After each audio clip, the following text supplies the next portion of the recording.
This is Questions with Mike.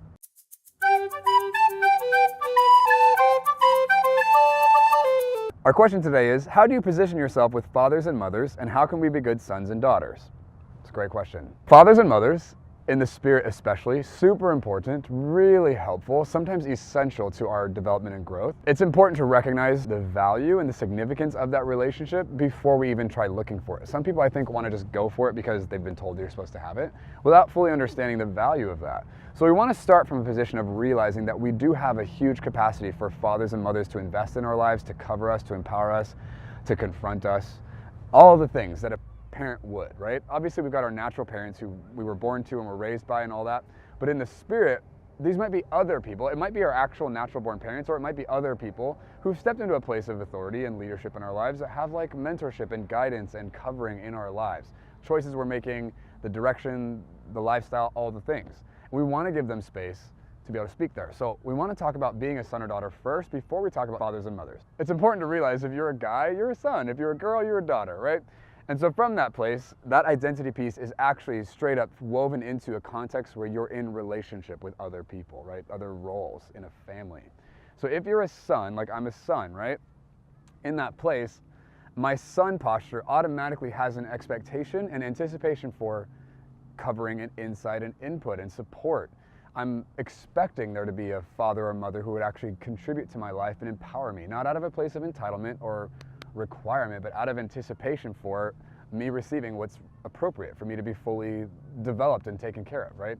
Being a son of the King of the world, a son of God, I'm naturally designed for love, right? And so it's appropriate for me to want and desire and expect that there's going to be a satisfaction to the need in my heart. Some of us, like I know for me growing up, it was actually a lot easier just to like put the need away completely and just try and just like go get stuff to happen, go do things, because it felt more powerful. I felt more in control or whatever. And it was actually a learning process for me to step into a son place because the sonship thing felt vulnerable. It felt dependent, it felt weak, it felt needy. And I was like, I don't like that. I wouldn't have said it out loud, but I was like, it doesn't jive well with me. But through my journey, I found that being in the position and a heart posture of a son actually dramatically increased my capacity for a promotion in my own life, for my ability to handle bigger things, to see further down the road, to be more successful in the things that I was doing. And it also allowed for people that were fathers and mothers around me to actually be able to contribute to my life, which accelerated my growing process and also dramatically increased the results of my efforts in lots of areas in lots of ways. So a father or mother basically like add an acceleration to your life, an exponential increase factor that causes this 10x thing to happen, where the return on your investment or like the yield of your work becomes way more when you've got covering than if you don't have it. And I've done both, and I can tell you it is a night and day difference. I don't just mean like assigning somebody like that in your mind or that they just agreed in conversation to be that in your life. I mean in this spirit, you've actually postured yourself toward them and they've said yes to you. And there's this like this connection there and this reciprocity of like, I'm gonna pour into your life and I'm gonna submit to you. When that thing is taking place, power happens. It's amazing. I remember when I got hired by my boss when I worked for Bethel Church for a while, my boss didn't just hire me, she like adopted me, if you will. We didn't talk about this, it wasn't something we like wrote out on paper or anything, but it definitely was experienced in the spirit. She pulled me into her life and said yes to who I was, not just my role on her team or the tasks that I performed. She said yes to me, to Mike Maeshiro, to the son that I was. And I actually learned how to be a son with her. I had ideas and things that I wanted to experience and step into when it came to sonship, but she actually gave me context and experience to step into that and like actually walk it out, you know?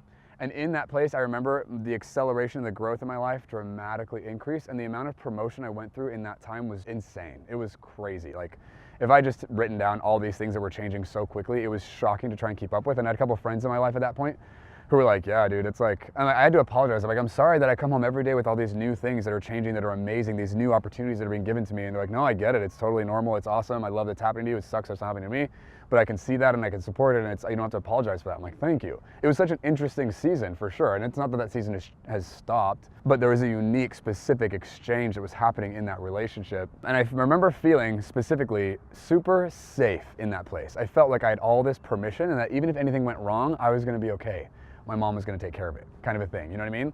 And so with that permission, I actually got to run harder and faster and take more risk, which caused there to be so much more of a dramatic result that would come from the stuff that I tried. And I got to experience and discover who I was. And it was actually in that time that I realized what my mission was in my life.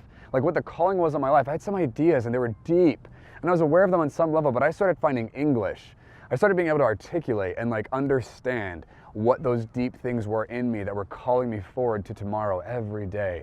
I all of a sudden started to be able to put it into language that other people could understand. I could export that and be like, you guys, this is what I'm doing.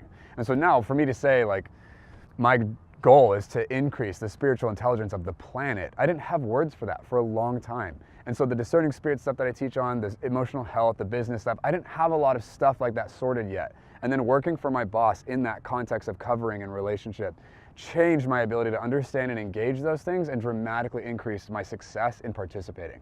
And the results haven't stopped. It's been incredible. The formation that took place in my own soul and how I learned to be a postured son in that place, not just with her, but in general, and then learning how to posture myself in that way to other people is a skill, I guess, or a heart posture that I haven't lost, and it's continued to serve me in that place, and it's profound. And you guys, it's important to learn how to be a son or daughter before trying to be a father or mother. You know what I mean? Because if you don't know what it's like to be in that position, to know the scary parts, the risky stuff, the vulnerability, it's going to be difficult to know how to cover people in that place. You know what I mean? How to give them what they need in a way that's going to be beneficial and constructive and whatever. So we start at that place and we grow, we mature, and then we, you know, graduate on some level to a father-mother role, and we start being able to contribute and give back and be the one covering and empowering and confronting and disciplining and whatever. And both are beautiful and right and good, and there's a natural progression to this where you want to do the son/daughter thing, get nice and good in that space, like just get comfortable and familiar and equipped there, and then maybe, you know, put on the mentor hat and start learning how to like raise other people, if you will. But such a big deal, such a profound, beautiful, assisted way to follow who the Lord is. At the end of the day, you guys, the Lord is your father and mother. He is the one who will lead you and guide you and provide for you and cover you and all those things. But then with people, we actually get to engage with humans in this place, and the Lord gets to move through those relationships and the honor that's established there too. It's beautiful, it's profound, it's such a big deal. So one more thing I want to throw in there, like how do we posture ourselves in that place? We want to take on the posture of a servant. A son or a daughter is going to have a servant's heart when they love their mom or dad, right? You're going to naturally want to serve the house, want to take care of what mom and dad care about. You want to represent it. You want to like steward it well. And so you want to posture yourself in the context of a spiritual parent with the heart of service. You want to like contribute to their world and like do the best that you can to help them be successful in whatever it is that they're working toward. By doing that, the Lord actually gets to dump favor and blessing and increase and promotion on your life because you've proven you can be faithful with someone else's stuff. And this is actually very biblical. He's like, hey, if you're not going to be faithful with things that don't even belong to you, how are you going to be faithful with things that actually matter, right? To him who is faithful with little will be faithful with much. So that also like translates into if you're carrying the vision of somebody else, it's not actually your vision, but you're serving someone and they have an assignment on their life, you want to pour your heart into helping them succeed and do the best that you can to contribute to that and help them win in that area, because it's demonstrating to the world, to yourself, and also to the Lord that you're actually going to be faithful with him giving you what belongs to you, that you're going to take care of it and you're going to steward that thing and you're going to fight for it. You're not just going to let it be relegated to employees or to systems or protocols. You're going to take care of it with your heart and you're going to fight for that thing and you're going to fight that lion or that bear away from the sheep because the flock belongs to your dad. You know what I mean? So I think that's a huge helpful piece when it comes to posturing ourselves towards fathers and mothers and allowing ourselves to be ready for that kind of relationship, being in the posture of a servant and ready to give, to contribute without looking for a return or trying to figure out how this is going to benefit you. Throw that out the window and just with reckless abandon give yourself to the spiritual covering that you've said yes to, that has said yes to you, and watch as the Lord rewards your efforts even if that natural person doesn't actually do it the way you thought they would. The Lord will honor it and it will bring a return. Scout's honor. I wasn't a scout. I promise. You guys, hopefully this is helpful. Would you like or comment on this and let us know your thoughts? We'd love to know like your questions and things in this. Don't forget to subscribe to this channel. And if you have any other questions, we'd love to hear from you. So you can put them in a comment below or send us an email or whatever. We'd love to answer those questions.